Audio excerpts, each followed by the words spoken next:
욕망이 더 가지려 할수록 더 괴롭다. 첫 번째 이야기. 사람들은 말합니다. 이 정도면 됐지. 하지만 진심일까요? 지금의 삶이 만족스럽다고 말하면서도 우리는 또 다른 무언가를 원합니다. 더 넓은 집, 더 좋은 직장, 더 많은 수입, 그리고 더 인정받는 모습.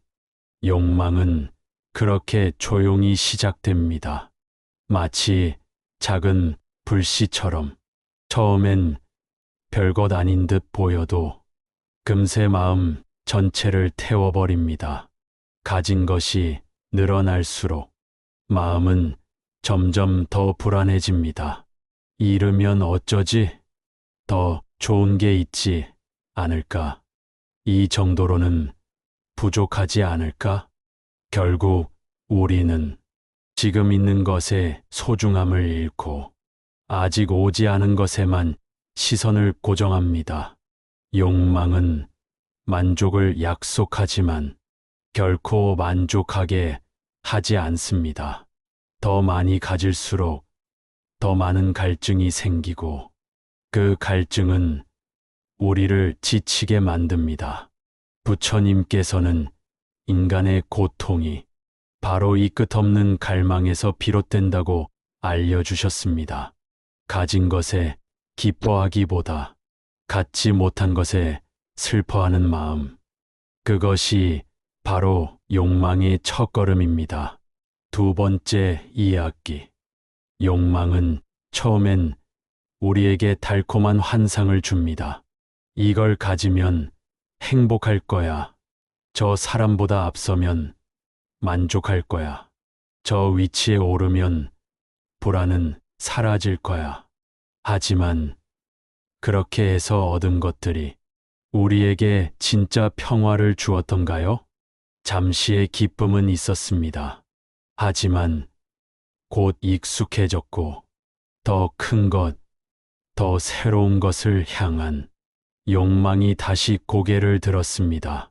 더 많이 벌어도 더 큰 불안이 따라왔고 더 예뻐져도 여전히 거울 앞에서 불만이 남았고 더 높은 자리에 올라가도 그 자리를 지키기 위한 두려움이 생겼습니다.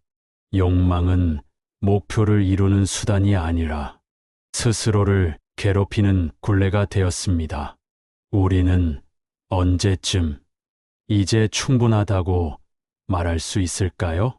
진짜 충분함은 더 많은 것에서 오는 것이 아니라 더 바라지 않아도 되는 상태에서 옵니다. 세 번째 이야기. 어느 날 문득 자기 전에 핸드폰을 들여다보다 남들의 성공한 삶을 보고 마음이 무너집니다. 나는 왜 이만큼밖에 못했지? 저 사람은 벌써 저기까지 갔는데 나는 아직도 이 자리인 걸까? 우리는 그렇게 남과 비교하며 자신을 끊임없이 괴롭힙니다. 욕망은 비교에서 태어나고 비교는 고통을 자라게 합니다. 부처님은 다른 사람을 이기는 것이 중요한 게 아니라 스스로의 마음을 이기는 것이 진짜 수행이라고 알려주셨습니다. 남의 삶은 내가 살 수 없습니다. 내 삶도 남이 대신 살아줄 수 없습니다. 그럼에도 우리는 남의 껍질을 들여다보며 내 안의 본질을 무너뜨립니다. 욕망은 남의 그림자를 따라가게 하고 결국 자기 길을 잃게 만듭니다. 지금의 나로서 충분하다는 사실을 깨달을 수 있다면 그 순간부터 욕망은 더 이상 나를 지배하지 못합니다. 네 번째 이야기. 어릴 적엔 사탕 하나면 행복했습니다. 하지만 어른이 된 지금 더 비싼 옷, 더 좋은 차, 더 화려한 것들이 있어야 그나마 만족을 느낍니다. 왜일까요? 우리의 욕망은 자라기 때문입니다.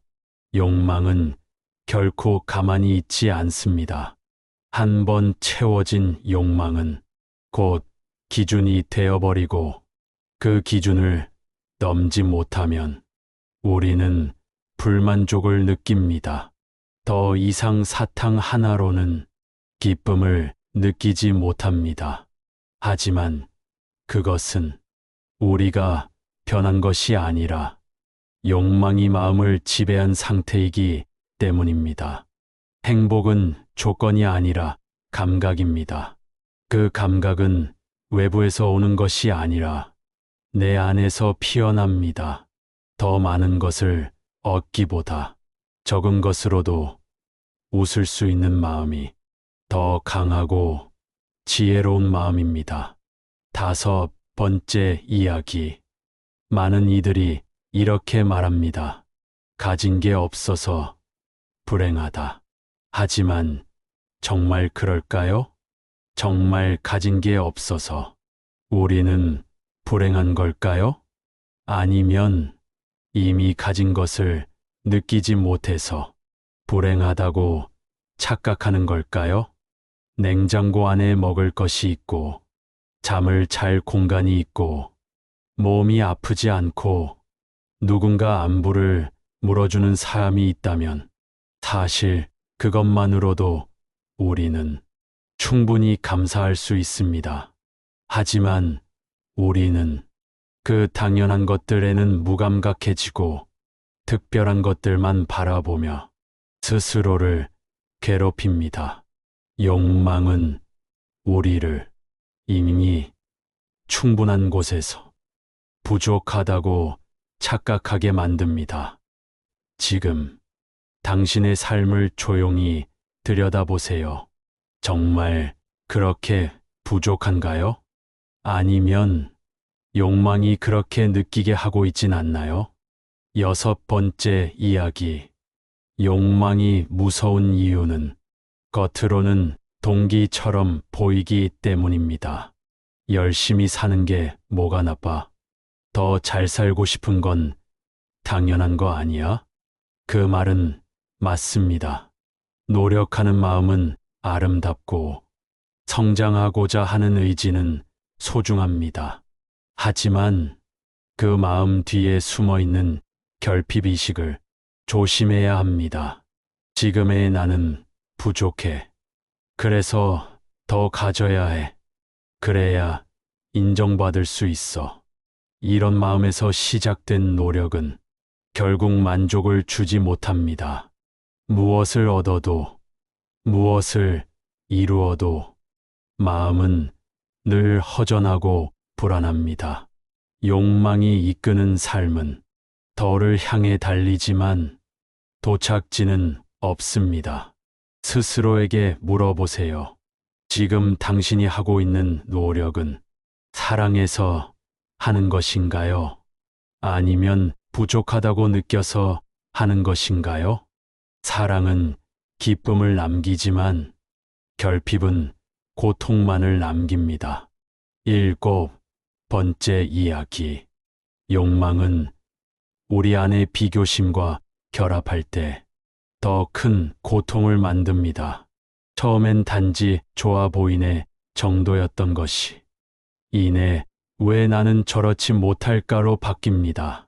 비교는 언제나 불공정합니다. 남의 겉모습과 내 속사정을 비교하기 때문입니다.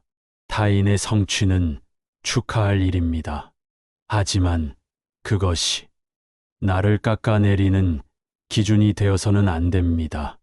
욕망은 말합니다. 너도 저 정도는 되어야 해. 저 사람보다 못하면 실패야. 더 노력해서 따라잡아야 해. 하지만 부처님의 가르침은 다릅니다. 진짜 수행은 남보다 나은 삶이 아니라 어제보다 평온한 내 마음입니다. 지금의 나 부족할 수 있습니다. 하지만 그 부족함조차 있는 그대로 바라보면 그것도 배움이 됩니다. 욕망은 남을 닮게 만들고 지혜는 나를 살게 만듭니다. 여덟 번째 이야기. 욕망의 또 다른 특징은 지금을 부정하게 만든다는 점입니다. 지금 이 상태는 불완전해. 지금 여긴 임시야. 진짜 행복은 나중에 올 거야. 그래서 우리는 지금 이 순간을 살지 못하고 항상 미래에만 기대를 걸며 살아갑니다. 하지만 그 미래는 항상 조금 늦게 도착합니다. 행복은 항상 내일에 있다고 믿지만 막상 내일이 오면 또 그 다음을 바라보게 되죠. 욕망은 우리로 하여금 현재를 놓치게 만듭니다. 지금 마시는 커피의 향, 창밖의 바람, 가까이 있는 사람의 말 한마디, 이 모든 순간들이 사실은 인생의 전부일지도 모릅니다. 더 나은 삶이 아니라 더 깊은 지금을 살 수 있다면 우리는 이미 욕망의 굴레에서 한 걸음 벗어난 것입니다. 아홉 번째 이야기. 욕망은 집착을 낳고 집착은 고통을 강화합니다. 무언가를 너무 간절히 바라면 그것이 이루어지지 않을까 두렵고 이루어진 후에는 잃을까 두렵습니다. 그래서 우리는 늘 쥐고 붙들고 움켜쥡니다. 하지만 손에 꽉 쥔 모래처럼 그렇게 붙잡을수록 행복은 더 빨리 빠져나갑니다. 행복은 자유로운 것입니다.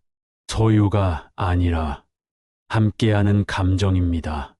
아이의 웃음, 자연의 풍경, 마음에서 우러나는 고마움, 그 모든 것들은 붙잡으려 하면 사라지고 흘려보낼 때 머무릅니다.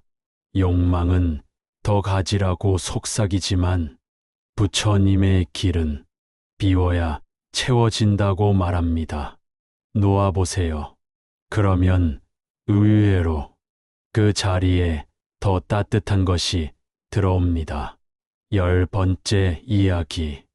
이제 질문을 바꿔볼 시간입니다. 나는 왜 이렇게까지 바라게 되었을까? 이 욕망은 어디에서 시작된 걸까? 나는 정말 이걸 원했던 걸까? 욕망을 따라가는 삶은 늘 외부를 향합니다. 남이 좋다니까, 남들이 부러워하니까, 사회가 성공이라 하니까. 하지만 그런 기준에 익숙해질수록 우리는 진짜 나를 잃어버립니다. 부처님의 가르침은 그 모든 외적인 기준을 내려놓고 자신의 마음을 정직하게 바라보라고 합니다. 욕망이 내 삶을 이끄는가? 내가 삶을 이끄는가? 이 질문을 스스로에게 자주 던져보세요. 그것이 수행의 시작입니다. 욕망은 도망가게 만들지만 지혜는 돌아오게 합니다. 당신은 이미 충분한 존재입니다. 조금 더 갖는다고 해서 당신이 더 나은 존재가 되는 것이 아니라 지금 이 순간을 더 깊이 살아가는 것이 당신을 더 빛나게 합니다.